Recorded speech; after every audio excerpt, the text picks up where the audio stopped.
तुम्ही बघू शकता का मी तो एक लिंबू कसा टाकलाय, कारलं कसं कापून घेतले बघा उभं उभं. आता शेंगदाणे आणि लसूण हे असं आपल्याला कुटून घ्यायचं बरं का. सिंपल कसं तुम्हाला करायचं, डायरेक्ट कशी फोडणी द्यायची ते पण दाखवते तुम्हाला. असं आबडदोबड कुटायचं, बारीक कुटायचं. हे बघा मस्त, लय बारीक पण नाही करायचा, ते चांगला नाही लागत. आता तुम्हाला दाखवते, कढई ऑन करते. कारलं शिजून घेतले बरं का मी, मिठाच्या पाण्यात शिजून घेतले बघा. मग ते आपलं पाणी सगळं निटाळायचं आहे आणि ते करायचं बघा. तुम्ही बघू शकता.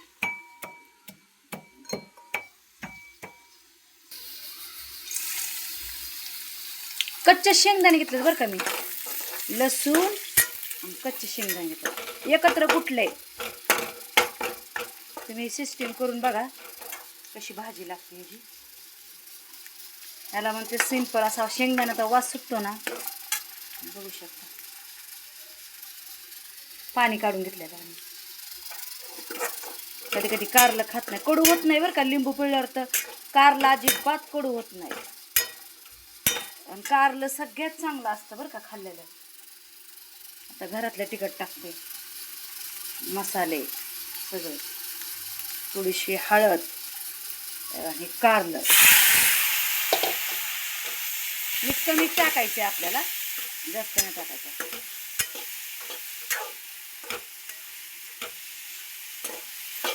कारलं करून बघा ना, असं सुंदर लागतं ना.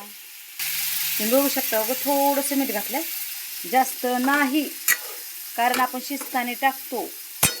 तुम्ही बघू शकता. थोडंसं 5 मिनिटं राहू द्या. तुम्ही बघू शकता कसं झालंय कारलं. शेंगदाण्याचा कूट, लसूण, जिरी मोहरी नाही टाकत, कारण ते कडू असतं. कारल्याला आपण काही पण नाही टाकायचं, कांदा सुद्धा नाही टाकला, कारण टमाटे का नाही टाकलं मी की कारण याच्यात लिंबू पिळला होता.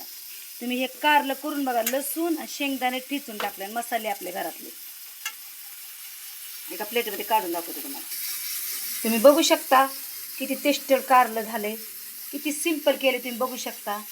तुम्हाला माझे कारलं आवडलं असेल तर माझ्या चॅनलला शेअर करा, लाईक करा. थँक्यू, धन्यवाद. आमेन.